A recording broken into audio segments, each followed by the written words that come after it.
This is Stacia, and I wanted to share a USCF rated tournament game that I played at the Parma Championships this past Tuesday, which is 2 days ago right now. And I got to play my old coach, Jim Antoline, currently rated 1749, although I suspect he's a bit stronger than that, probably about 1900, or at least he has been in the past. And I played the black pieces, currently at my rating floor, unfortunately, of 1500. Now this game, he opened with d4, and before the game he was joking he was going to play a King's Gambit, so apparently he was joking because he went into our normal line. And I've played him before, actually last year in the same tournament, where we had the same exact line. So I will put a link to that game as well. And that game was, I think, did I lose it or was it a draw? It might have been a draw. Okay, so c5, d5, b5, the Benko Gambit. So this is definitely one of my favorite lines to play as black, so I was pretty happy to see this. He takes, I played a6, so offering a pawn for real, and then he played f3. And this is definitely his pet line against the Benko Gambit, and this is called the Dlugy Variation. I also call it the f3 Benko Gambit. And the idea for white is to play e4 and have this really strong, annoying pawn chain. And my knight doesn't have its typical knight g4 maneuver. And, well, white's going to try and just cramp black to death. So the one thing I recall about this line is I'm supposed to play e6 at some point and challenge the center. And the computer likes e6 right away. And I was very tempted to play e6 right away in the game. But not being familiar with these lines yet, I was nervous to play it. Like, for example, the game could go like this. This is sort of the main line of it. Like white here, and if I take, they can play e5. I play queen e7, pinning the pawn, and now queen e2, unpinning. So now I have to move my knight. The knight typically drops back to g8. Can also go to h5, but it's not considered a good move. And yeah, I wasn't really prepared to play something like this, so I didn't go for it. And I have looked at this line after the game, and it does look a bit good for white, in my opinion. So, okay. Instead, I went with my normal move, g6, and this is playable. Jim went with e4, and now he's pretty much threatening e5. So I think, you know, d6 is warranted, just stopping the e5 break. And now he went knight c3. So already, I think we're deviating from the last game because he played knight a3 in the last game so that his knights wouldn't trip on each other. Notice that one issue with f3 is that the knight's not coming to f3. So, okay, kind of on my own now, but I'm like, well, developing castle, bishop g7. Bishop e3 was played. Not a move I'm accustomed to seeing, but it looks fine. And I castled. So now, I think Jim was uncomfortable in the opening because it does look like it's hard to develop his pieces. If he plays knight here right now, it blocks the bishop. If he plays the bishop out now, then maybe I take here and he loses a tempo.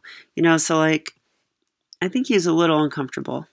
But he went with bishop c4. And now I took on b5. Now, interestingly enough, this is an inaccuracy. A better move here is knight f to d7. And this is something I definitely want to keep in mind because it looks unnatural putting this knight where this knight probably wants to go. But the point is that we're just pivoting to go to the e5 square. And once we're on e5, we're attacking this light square bishop. So this also, by developing this knight, we also are opening the diagonal. And that attacks the knight, and it x-rays the b-pawn. And the reason that this is important is because queen a5 could come, pinning this knight. Notice white is not going to castle quickly here. So I really like this move, knight f to d7. So this might continue. Like, the best move is bishop e2. I don't think anybody wants to play that. So I was looking at a4. This is the move I fear in this line. And now I have queen a5, pinning the knight. So I'm threatening takes, check, winning the bishop. So white has to move their knight out now, defending. But now I think, knight e5 or knight b6. I don't think I want to block the bishop. I'll play knight b6, and now it's calling to retreat the bishop, like even to a2. And here I would say that white's on their back foot a little, and I prefer the black pieces. It's okay, I just thought I'd share that, but I'll try to go a little faster because this game gets complicated. Okay, so I took the b-pawn. My idea is I wanted to stop a4. And also, if he takes with the bishop, he loses a tempo. In hindsight, I don't think this stops a4, but he does lose a tempo. Taking with the knight, I think, is a little worse. Let's see. I was thinking bishop a6 here. But I think the main problem with this is the bishop is still susceptible to attacks by the knight. Yeah, like the computer wants knight bd7. I'm probably with this idea. So, and queen a5 check is going to be a thing as well. So I think it's better to take with the bishop like he did. Yeah, now I played bishop a6. This was kind of a tough decision because, like I said before, I want to play e6. And this bishop is supporting e6. But I decided here to go for normal Benko ideas because I'm going to play bishop a6 and I'm going to play hopefully knight a6, and move my queen out somewhere. And I will have these two open files. So this paired with the bishop is really nice pressure on the queen side, and I thought this should be compensation for my pawn. So I went with bishop a6 here. Computer says it still likes knight f to d7 better. It still likes, and it likes knight a6 with the idea, I'm sorry, not rook, with this idea. So, okay, I think one thing I'm learning is that it's probably a good idea to harass the light square bishop with my knights. Not something I really considered during the game. Instead, I went for this, bishop a6. This seems lazier to me. But okay, I thought I'm threatening takes, queen e5 check. This knight is not here to support, so he would have to go back. And I thought this might be okay. Instead, he took. I took with the knight. And now knight g to e2. So it's clear he wants to develop in castle. He's behind in development, and he's trying to catch up. Okay. So here I can consider e6. And I can also consider just moving my queen somewhere, like maybe queen a5 or queen c7, and then bring the rook over with normal Benko ideas. E6 is not a break I fully understand. Okay, like this type of thing looks kind of scary to me because now this pawn is weak and this pawn is weak, and I feel like white has a better pawn structure and a pass a pawn. So to me, white's got a clear advantage in these types of positions. So I decided not to go for this and instead went for the move queen a5. So this does temporarily pin the knight. And I thought if he goes bishop d2, then I saved a tempo and I can play, you know, queen b6 or queen c7. So that was sort of my idea here. He castled and I went rook f to b8. So now I've got the dream rooks. So I like that. I love this pressure that I have. I mean, I even have the queen participating. The knight can jump into b5. So I've got what I thought was enough piece activity. Maybe not to fully compensate for a pawn, but enough to maybe win one of these pawns at some point. Okay, queen d2. So now we've got this interesting tension between the queens. And I went with the move knight f to d7. So here I was kind of worried about f4 because I want to put my knight in the e5 square. Computer is not recommending f4 though. It's saying after that I can just go knight c7 and rook up to b4. So interesting. So I guess if white plays f4, I'm not worried about it. Yeah, and I guess with the knight on c7, that steps out of my way to get this knight in the game this way.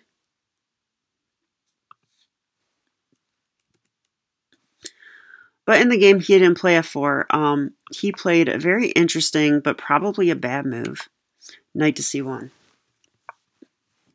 Yeah, and I mean, he's just defending his pawn, right? So he has to... or I'm sorry, he's not defending his pawn. The queen... Sorry, I got mixed up as to where I'm at. All right. Yeah, what was the idea with this move? Well, he wants to play knight b3, attacking my queen. This also would block the pressure I have, but this is not a familiar plan as far as I know. So I don't think it's a good move. And it does invite a tactic. Like, one thing I could consider is rook takes b2 here. Because if bishop takes here, right? So let's look at this. Rook takes, queen takes. So I'm down a rook for a pawn, but I take the knight. Notice it's supported by the queen. And now I'm skewering the queen to the rook. So the queen must move. If the queen goes to like b1, then I think here I can take.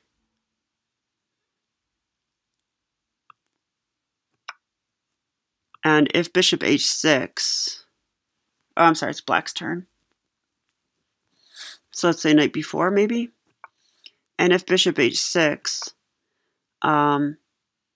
I can simply play f6. Now this looks scary.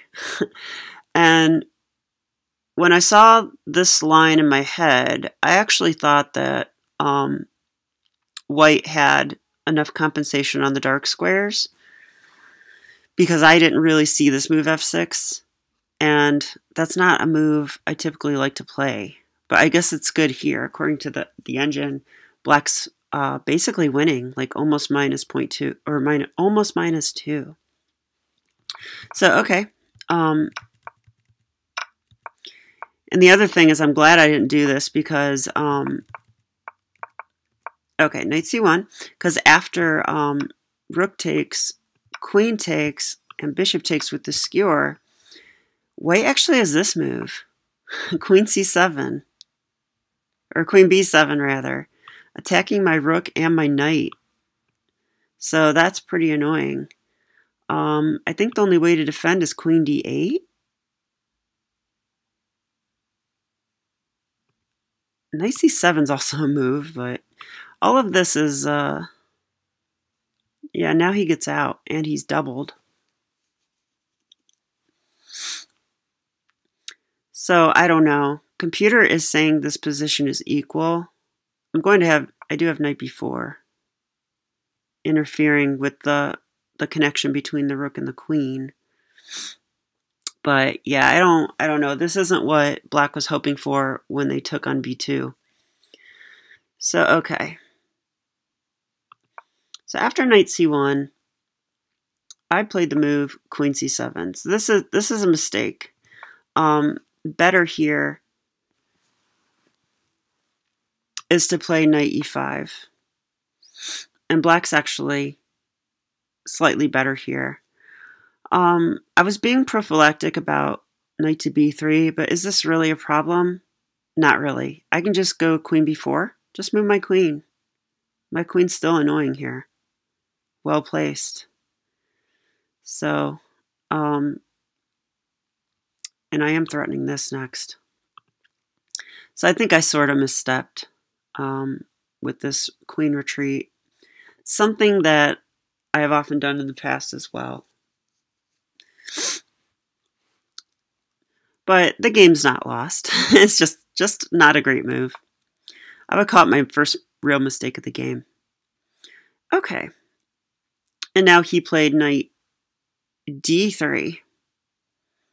So I thought this is interesting because now clearly he wants to stop knight e5. So here I went c4. Attack the knight. The knight dropped away. And now I'm getting my knights in the game.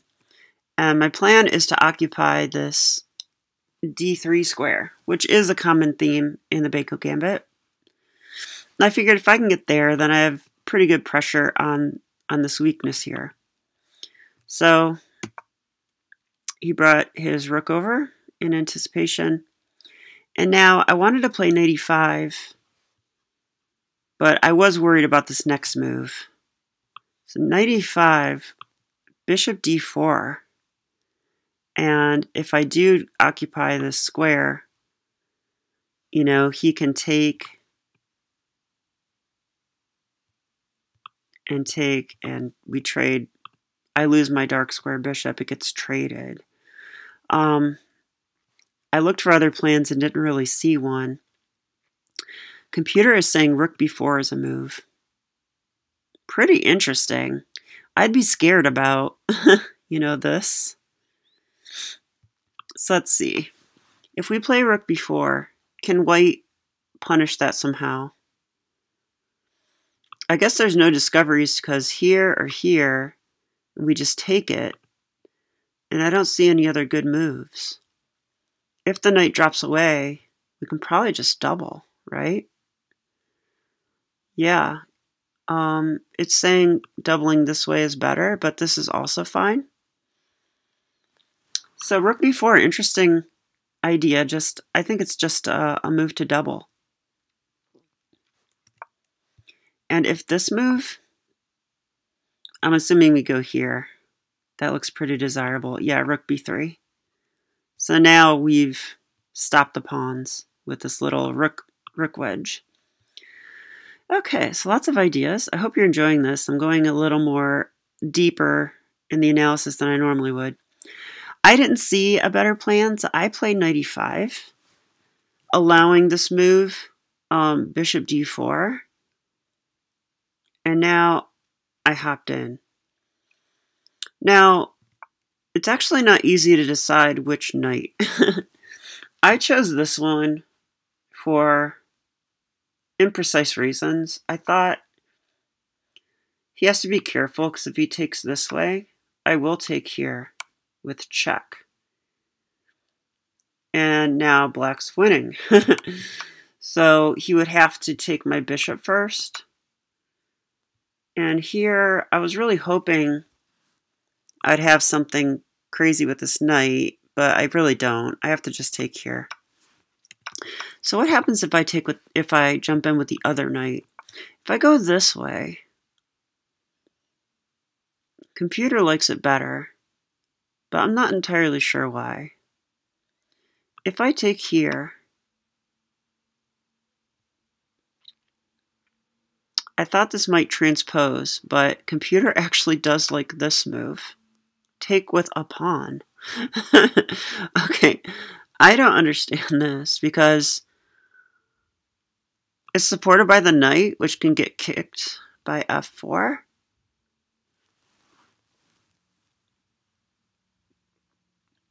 Computer's calling for bishop takes e5, which I would love to see. So if this, they're going to take the pawn. Am I down 2 pawns? 1, 2, 3, 4, 5, 6, 7. 1, 2, 3, 4, 5. Computer says black's better here. So we must have some trick, right? Queen c5 check. King f1. And now what?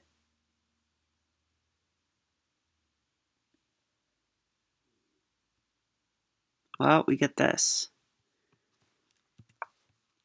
So what about this move then? Move the king the other way. Well, if this, we actually have queen f2.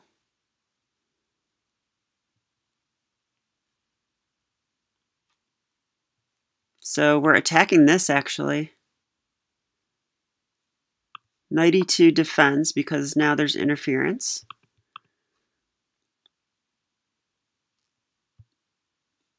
But the bishop's on it too. So wow, this is an interesting line. So now it's saying rook takes.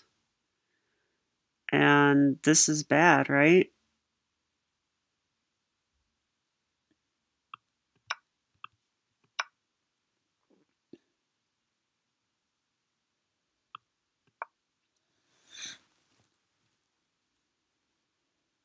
So wow. Computer likes black here. This looks complicated to me. Like we have a lot of pressure. I wouldn't know if this line was any good if I saw this. So surprisingly enough, taking with the other knight, this knight, leads to that line where we take with a pawn and go down 2 pawns with sort of an attack. So, okay, I didn't do that. I went this way. And now I got my knight on the d3 square at least. So, yeah, and now here. So, he's defending his b pawn. So I've got 2 guys on this, and he's got 3. So I think, you know, it's probably okay for him to redirect one of his pieces to do something else now. So here I had a couple checks to consider. And I picked the one that's not as good. I went here. I think queen c5 check's slightly better. I didn't want to occupy this square where my knight might want to go. But this would maintain defense of the c pawn. So I like that a little bit better. And after king f1, I think I make my second mistake of the game, and this is a bigger one. I might call this a blunder. I think any good player here would be like, hey, what are the checks in the position? My king's on this open diagonal, right? My opponent has a queen. Maybe they will check here. And hey, look, that would attack the pawn, right? Like, I feel like any good player would see that, and I missed it during the game. Instead, I tried to double. But this is wrong because it allows this check. Instead, I should just simply play king g8. Just king g8. Maybe even f6. f6 is a move here. The nice thing about f6 is I can put my king on f7 and my pawn on h5. That's not a bad little castle for my king. You know, that's totally fine. So never play f6 unless you can make this structure.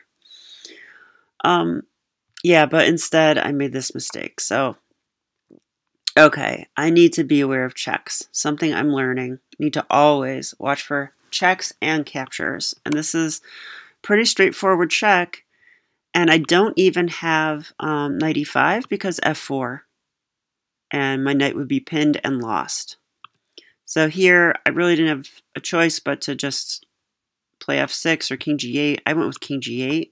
I'll go with f6 next time. And he took the pawn, as he should. Now, it looks like I'm just lost. I'm down 2 connected pass pawns.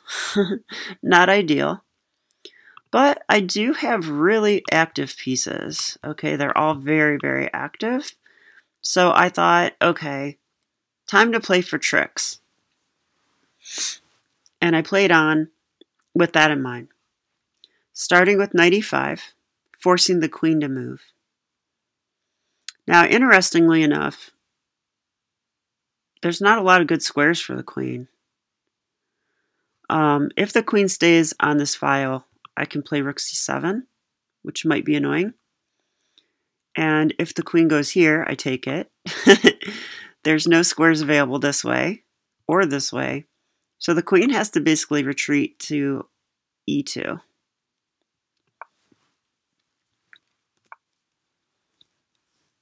And I tripled. This is not most accurate, but I don't like the idea of leaving my rooks disconnected, so I connected them. He played a4, so, you know, his plan is pretty simple. He wants to, you know, queen a pawn. And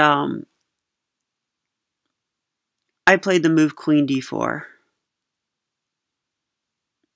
Also playable here is queen a5. Computer likes this a little bit better.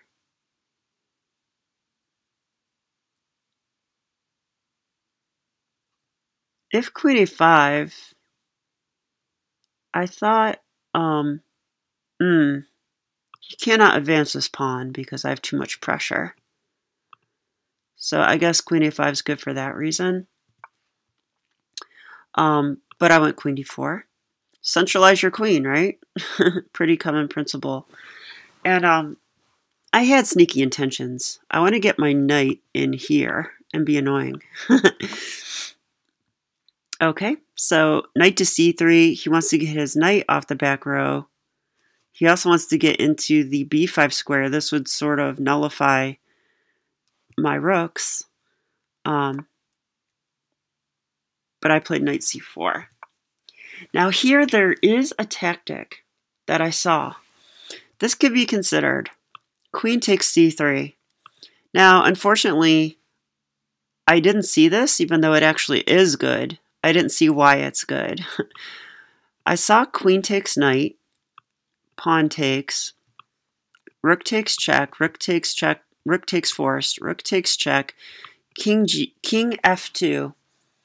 And I thought, I don't really have a way to move forward from here. I don't have any good checks. And I don't have rook here because of queen takes. But guess what? I do have rook here because of queen takes. Rook b2, queen takes, and I can play knight d3 check. And so now I will show this. So here's the line. Check here, and now we have this cool move, rook b2. So this pins the queen to the king, so he has to take. And now I go here, and this. Now the interesting thing about this,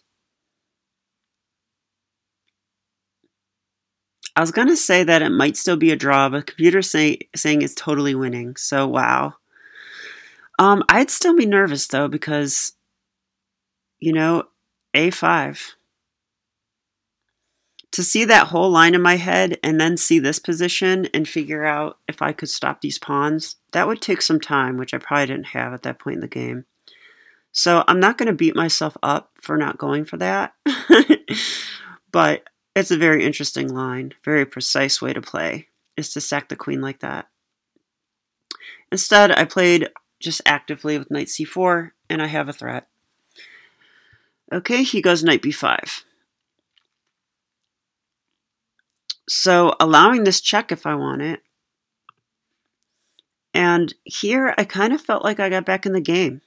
I think that this might have been a bit of a mistake because now I sacrifice my rook. Rook takes knight. It's temporary, of course. But after pawn takes, these pawns aren't connected anymore. So that's the first thing I liked. Now I check. King f1 is basically forced. And here I definitely was looking for other moves, but I like knight takes b1. And after he recaptures, I have this. Queen g1 check. A skewer. This makes him play queen f1. And now I had a tough decision. I have to decide, do I want to take this pawn or not? I could just check maybe. I thought this is a line.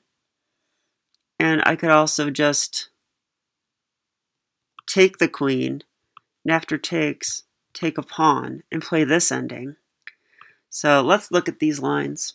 We'll look at this first. I ruled this out because I thought, you know, he has a passed pawn and I don't, so white's clearly better, and I'll be fighting for a draw.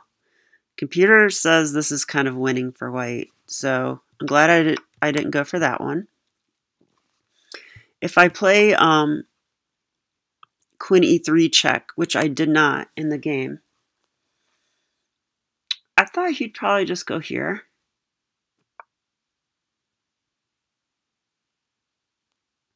And then what do? I guess I could check again. This is forced again. And I could probably almost offer a draw here. Or, I mean, not offer a draw. Get a draw. Because I don't think he can move here. So is queen e2 the only move? If he goes here, rook c8 just might win, right? I'm not sure. Well, I could definitely check here. I don't know. In hindsight, I really do like this line. Computer's saying this is totally winning for white. So what is going on here? What can white do now?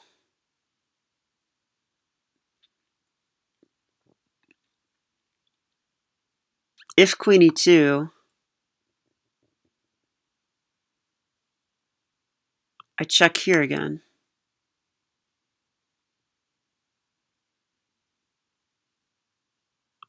And if queen e1, now I'm taking pawns, right?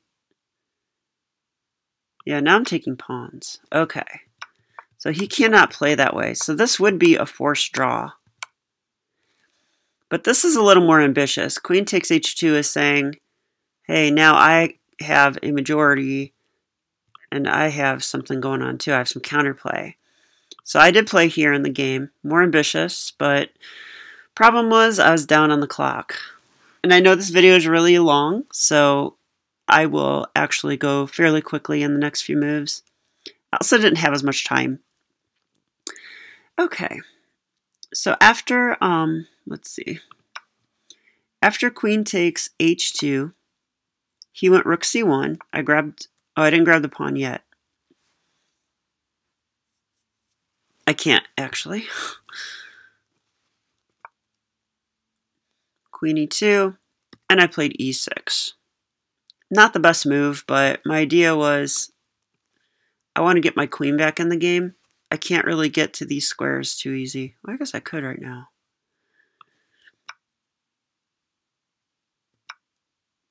I took with the queen. I don't like that. In hindsight, I would take this way. So I could take here. Yeah, and now I think this is actually a mistake, but he must have liked the ending he saw. So this loses a pawn, but we go into an ending where he has this pass pawn, and it's pretty far advanced. You know, it doesn't have far to go. So I like this decision by him, actually. Computer says this is a draw, but like, this is a position where black has to play really well to get the draw. And I had only a couple minutes left at this point, and he had 30 minutes. So, yeah, f5 I like. Notice he cannot take, because I take his rook. Not his pawn, his rook. Not my own pawn. Yeah, and I'll show the finish. This is sad. So his king's getting in. I was really under pressure here. He's about to queen, and I played the move king d7. So unfortunately, this pretty much loses the game. He took here, which is also a blunder. I could play king c7 now, which I missed. I had a few seconds, so I took the rook right away. Definitely don't do that in time pressure, because now he queened with check. And this is what I missed. I was hoping for this, you know. But now this wins the game. So a sad loss for me. Very interesting game, though. And he is over 200 points higher rated than me currently, so I shouldn't be too upset. But let's quickly go through the highlights of the game. So this was a Benko Gambit Dlugy Variation. And next time I will take, this is the main line, to take and play this way with queen e5 check. I actually didn't even cover this in the beginning, did I? This is the main line of it, and I think I absolutely would play this way next time. I like lines where I get b4 in, and I'm going to play d6 and e6 for sure in this line, and I'm comfortable with this, so I will do this next time. Let's continue.